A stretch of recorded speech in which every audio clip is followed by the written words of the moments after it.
اعوذ باللہ من الشیطان الرجیم بسم اللہ الرحمن الرحیم باب قول النبی صلی اللہ علیہ وسلم من حمل علینا السلاح فلیس منا۔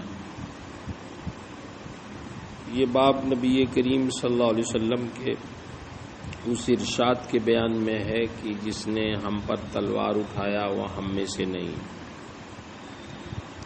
پہلی حدیث ابن عمر سے مروی ہے، دوسری حضرت سلمہ بن اکوع سے مروی ہے، تیسری حضرت ابو موسیٰ اشعری سے مروی ہے۔ حدیث کے الفاظ ہیں من حمل علینا السلاح فلیس منا۔ حضرت سلمہ کی روایت میں ہے من صلی علینا السیف فلیس منا، جس نے ہمارے خلاف تلوار اٹھائی وہ ہم میں سے نہیں۔ حضرت ابو موسیٰ اشعری کی روایت میں ہے من حمل علینا السلاح فلیس منا۔ جو حضرت ابن عمر کی روایت میں بے نہیں وہی الفاظ ہیں۔ اس قسم کی احادیث کی توجیہ میں اہل سنت و جماعت کا موقف بار بار گزر چکا۔ اس کا حاصل یہی ہے کہ اگر کسی نے کسی مسلمان کے خلاف تلوار اٹھانے کو حلال سمجھا اور حلال سمجھ کر اس نے تلوار اٹھائی تو وہ کافر ہے، ہم میں سے نہیں، مطلب وہ مسلمان نہیں۔ لیکن اگر کسی نے حرام سمجھا اور جذبات میں آ کے اس کے خلاف تلوار اٹھائی، غصے میں آ کے اٹھائی تو وہ گنہگار ہے۔ اور فلیس منا کا مطلب یہ نہیں ہے کہ ہم میں سے نہیں یعنی مسلمان نہیں ہے، بلکہ یہ ہے کہ سرکار کے فرمائے مطلب ہمارے طریقے پر نہیں ہے، یہ توجیہ کی جاتی ہے۔ حضرت ابو موسیٰ اشعری، حضرت ابن عمر کا بیان تو آپ نے پڑھا۔ حضرت سلمہ بن اکوع پہلی دوسری والی حدیث کے راوی ہیں تو ان کے بارے میں تھوڑی سی گفتگو ہے۔ حضرت سلمہ بن عمرو بن اکوع اسلمی یہ صحابی رسول ہیں۔ نبی کریم صلی اللہ علیہ وسلم کے ارشاد پر آپ نے حدیبیہ میں درخت کے نیچے 3 بار بیعت کی تھی۔ آپ انتہائی جری، بہادر اور ماہر تیر انداز صحابی رسول تھے، نہایت بلند آواز بھی تھے۔ جب قبیلہ غطفان کے لوگ مدینہ منورہ کی چراگاہ سے نبی کریم صلی اللہ علیہ وسلم کی اونٹنیاں لے کر فرار ہو گئے اور انہیں معلوم ہوا تو اہل مدینہ کو انہوں نے یا صباح کہہ کر آواز دی۔ ان کی آواز مدینے کے ایک کنارے سے دوسرے کنارے تک پہنچ گئی۔ تنہا انہوں نے غطفان کا پیچھا کیا یہاں تک کہ مقام ذی قرد میں پانی کے چشمے کے پاس ان لوگوں کو اپنی زد میں لے لیا اور ان پر حملہ کر کے نبی کریم صلی اللہ علیہ وسلم کی نہ صرف اونٹنیاں چھڑا لیں بلکہ ان کی 30 چادریں بھی چھین لیں اور پانی کے چشمے پر بھی قبضہ کر لیا۔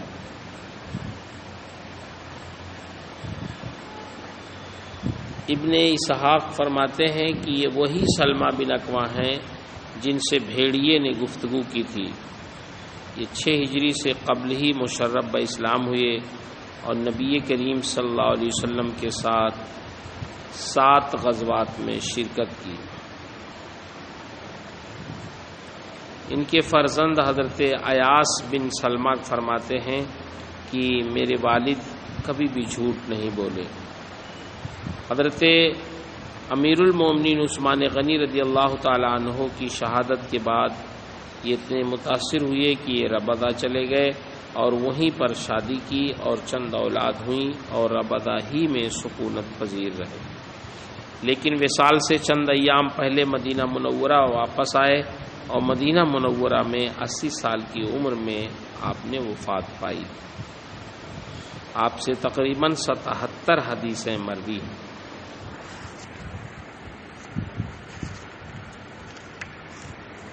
باب قول النبی صلی اللہ علیہ وسلم من غشنا فلیس منا، یہ باب ہے نبی کریم صلی اللہ علیہ وسلم کے اس ارشاد کے بیان میں کہ آپ نے فرمایا جس نے ہمیں فریب دیا وہ ہم میں سے نہیں۔ اس طرح کی دو حدیثیں امام مسلم نے ذکر کی ہیں۔ حضرت ابو ہریرہ ہی کی روایت ہے کہ ان رسول اللہ صلی اللہ علیہ وسلم قال من حمل علینا السلاح فلیس منا ومن غشنا فلیس منا۔ دوسری میں ہے مر علی صبرۃ طعام فادخل یدہ فیہا، کہ نبی کریم صلی اللہ علیہ وسلم غلے کے ایک ڈھیر سے گزرے، آپ نے اس میں اپنا ہاتھ داخل کیا، فنالت اصابعہ بللا، تو آپ کی انگلیوں نے تری محسوس کی، تو آپ نے فرمایا ما ھذا یا صاحب الطعام، قال اصابتہ السماء یا رسول اللہ۔ انہوں نے کہا کہ یا رسول اللہ بارش ہو گئی تھی اس لیے بھیگ گیا ہے۔ نبی کریم صلی اللہ علیہ وسلم نے ارشاد فرمایا افلا جعلتہ فوق الطعام کیراہ الناس، کیوں نہیں تم بھیگے ہوئے کو اوپر رکھا تاکہ لوگ اسے دیکھیں۔ من غش فلیس منی، جو دھوکہ دے وہ ہم میں سے نہیں۔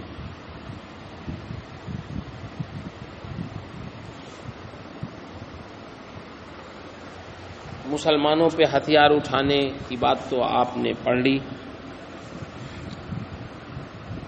اور دوسری چیز جو آج کل ماحول میں ابتری ہے کہ ہر شخص اپنے خرید و فروخت میں، تجارت میں بڑا چالاک ثابت ہوا ہے۔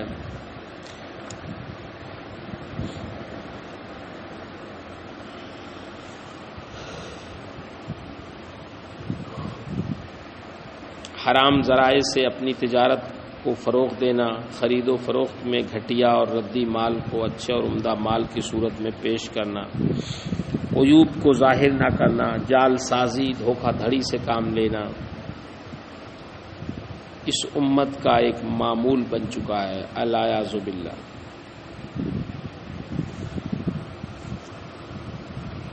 اس حدیث سے لوگوں کو عبرت حاصل کرنا چاہیے، کیونکہ اس سے عاقبت کے خراب ہونے کا اندیشہ ہے۔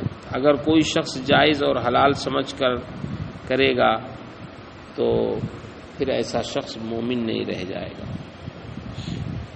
فلیس منا کا مطلب یہی ہوا کہ وہ ہمارے طریقے پر نہیں، کیونکہ دھوکہ دھڑی دینا یہ ایک مومن کا طریقہ نہیں ہے، نہ نبی کا طریقہ ہے۔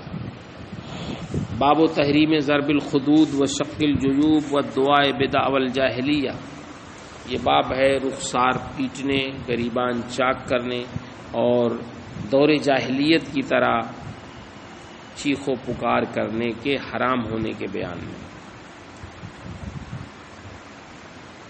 حضرت عبداللہ ابن مسعود سے یہ حدیث مروی ہے، اور نیچے اس کے بعد جو حدیث ہے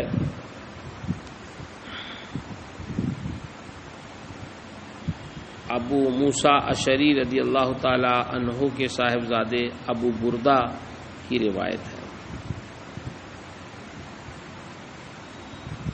حضرت عبداللہ ابن مسعود فرماتے ہیں لیس منا من ضرب الخدود او شق الجیوب او دعا بدعوى الجاہلیہ، وہ ہم میں سے نہیں ہے، یعنی ہمارے طریقے پر نہیں ہے، جو رخسار پہ مارے یا گریبان کو چاک کرے یا دور جاہلیت کی چیخ و پکار کرے۔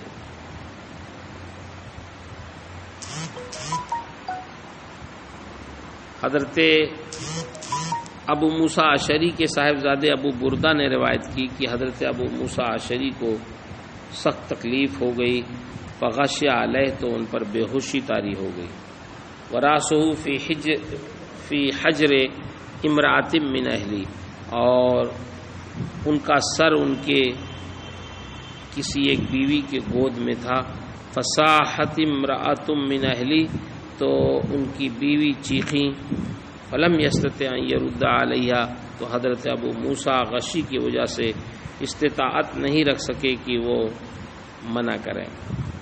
فلما افاقا، تو جب ہوش میں آئے، قال انا بری مما بری منہ رسول اللہ صلی اللہ علیہ وسلم، تو آپ نے ارشاد فرمایا کہ میں ان چیزوں سے بری ہوں جس سے رسول اللہ صلی اللہ علیہ وسلم بری ہے۔ فإن رسول اللہ صلی اللہ علیہ وسلم بری من الصالقہ والحالقہ والشاقہ، کیونکہ نبی کریم صلی اللہ علیہ وسلم صالقہ یعنی نوحہ کرنے والی عورت سے، والحالقہ اور موت کے موقع پر یعنی کسی کے مرنے کے غم میں سر مڈانے والے سے، والشاقہ اور گریبان کو پھاڑنے والے سے بری ہے، بیزار۔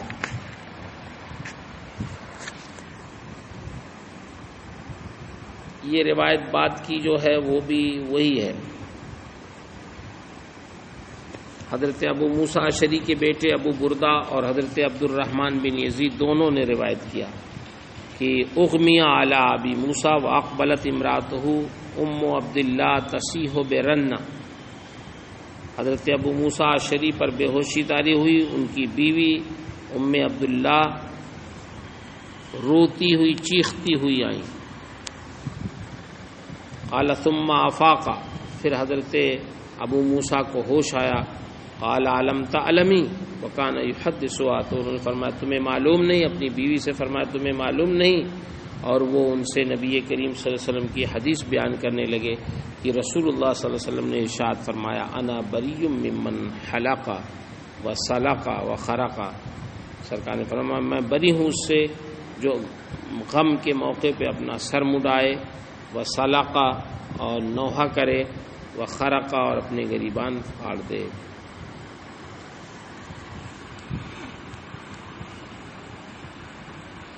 حضرت ابو موسیٰ کی اس روایت کو کئی طرق سے امام مسلم نے بیان فرمایا ہے۔ میت کی خوبیاں، اس کے اوصاف و کمالات یا اس کے بعد پسماندگان اور اہل خانہ کو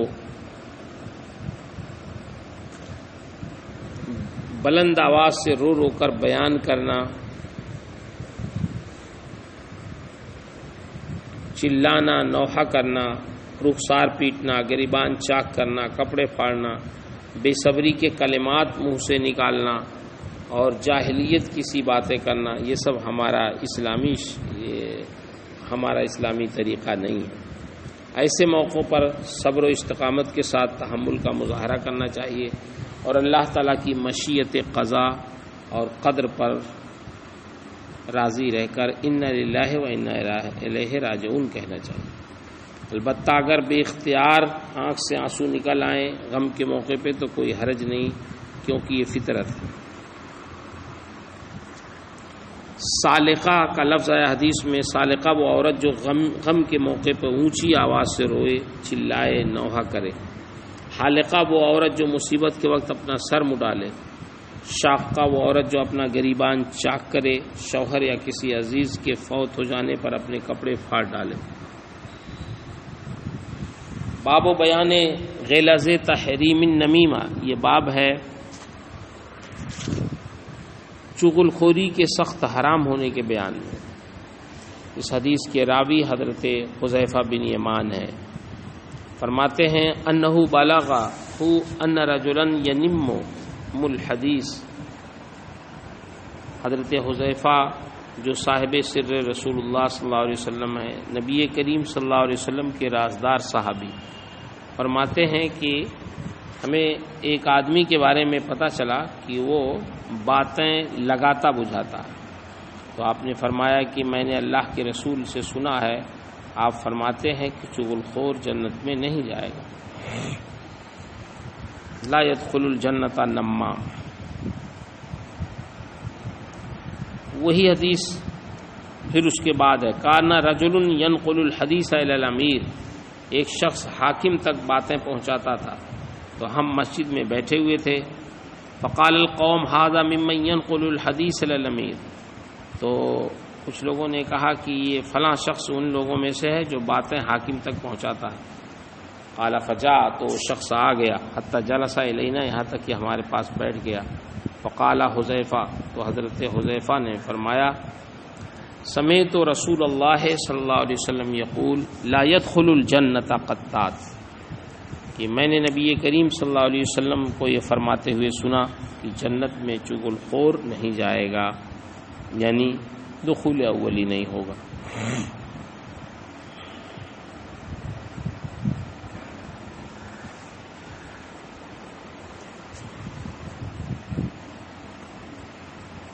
حضرت حذیفہ ہی کی وہی روایت ہے، قال کنا جلوسا مع حذیفہ، ابراہیم بن حمام بن حارث کہتے ہیں کہ ہم حضرت حذیفہ کے ساتھ مسجد میں بیٹھے تھے، ایک شخص آیا حتی جلس الینا فقیل لحذیفہ ان ھذا یرفع الی السلطان اشیاء، تو حضرت حذیفہ سے کہا گیا یہ شخص حاکم تک باتیں پہنچاتا ہے۔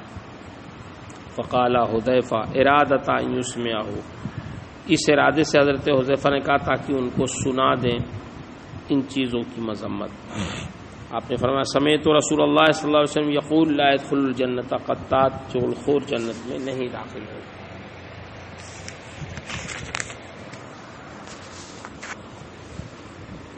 حضرت حذیفہ بن یمان کا نام حذیفہ بن یمان ہے، یمان کا نام حسل یا حسیل بن جابر ہے۔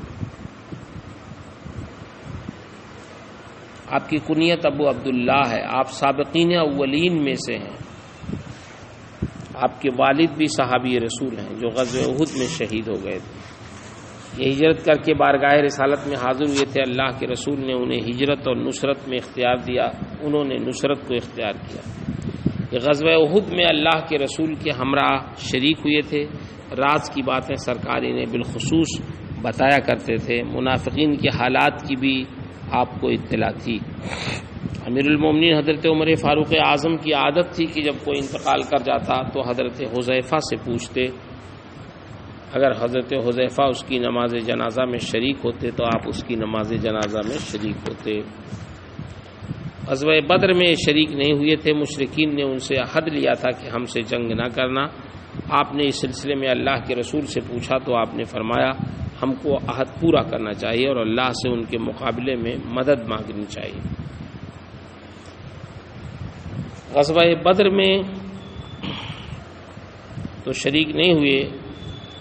امیر المومنین حضرت عمر فاروق اعظم جس کسی کو حاکم مقرر کرتے تو تقرری نامہ میں یہ درج فرماتے کہ فلاں شخص کو مقرر کرتا ہوں اور اسے فلاں فلاں بات کا حکم دیتا ہوں، لیکن جب آپ کو انہوں نے مدائن کا حاکم مقرر کیا تو ان کے پروانے میں لکھا اے لوگو ان کی باتیں سنو اور عمل کرو اور جو کچھ یہ مانگے انہیں دیا کرو۔ امیر المومنین حضرت عثمان غنی کی شہادت کے 40 دن بعد 36 ہجری میں آپ کا وصال ہوا، آپ کی حدیث صحیح ستہ میں موجود ہے۔ امام نووی فرماتے ہیں کہ آپس میں لڑانے اور فساد برپا کرنے کی نیت سے لوگوں کی باتوں کو دوسرے تک پہنچانا یہ چغلی ہے۔ امام غزالی فرماتے ہیں عموماً چغلی اسے کہتے ہیں کہ ایک کی بات دوسرے سے لگانا کہ فلاں نے تمہیں ایسا ایسا کہا، کسی انسان کو بتانا کہ فلاں شخص تمہارے بارے میں ایسی ایسی باتیں کر رہا تھا یا تمہاری برائی بیان کر رہا تھا۔ اسی طرح ہر ایسی بات جسے سن کر وہ شخص ناپسند کرے، جس کے متعلق وہ بات کر رہا ہے، جس سے کر رہا ہے وہ ناپسند کرے، خواہ برائی اپنی زبان سے بیان کرے یا تحریر کے ذریعے یا اعضاء و جوارح کے اشارے سے بیان کرے، اسی طرح کسی کے افعال کے عیب بیان کرے یا کلام کے عیب بیان کرے، خواہ وہ عیب اس میں پائے جاتے ہوں یا نہ پائے جاتے ہوں۔ امام غزالی فرماتے ہیں جس کے پاس چغلی کھائی جائے اسے چند باتیں اپنے ذہن میں رکھنا چاہیے۔ پہلی بات یہ ہے کہ اس کی بات پر یقین نہ کرے کیونکہ چغل خور فاسق ہوتا ہے، اسے چغل خوری سے منع کرے اور اس کی بات کو قبول نہ کرے۔ تیسری بات یہ ہے اس شخص کو برا آدمی تصور کرے کیونکہ وہ عند اللہ برا ہے۔ جس کی اس نے چغلی کی ہے اس کی بات میں آ کر ہرگز اس سے بدگمانی نہ کرے، اس بات کے تجسس میں نہ پڑے، ٹوہ میں نہ پڑے اور اس کی کھوج نہ کرے اور اس کے بارے میں کچھ پوچھ تاچھ نہ کرے ورنہ خود اسی گناہ میں ملوث ہوگا۔ حاصل یہ کہ چغل خوری حرام ہے، قرآن مقدس میں اس کی سخت مذمت آئی اور اسے کافروں کا طریقہ قرار دیا۔ اللہ تعالیٰ کا ارشاد ہے ویل لکل ہمزۃ لمزہ، خرابی ہے اس کے لیے جو لوگوں کے منہ پر عیب کرے، پیٹھ پیچھے برائی کرے۔ خود اس باب کی احادیث میں بتایا گیا کہ چغل خور ابتداءً جنت میں نہیں جائے گا۔ اسی طرح ایک اور حدیث میں سرکار نے شریر یعنی برے لوگوں کی خبر دیتے ہوئے ارشاد فرمایا کہ وہ لوگ ہیں جو چغل خور ہیں اور دوستوں میں جدائی اور تفرقہ ڈالتے ہیں، بے عیب اور بے قصور لوگوں کے نقص نکالنے والے ہیں۔ اسی طرح ایک اور حدیث میں آپ نے ارشاد فرمایا جس نے ناحق کسی کو عیب لگانے کے لیے چغلی کھائی تو اللہ تعالیٰ قیامت کے دن اسے چغلی کی سزا جہنم کی آگ سے دے گا۔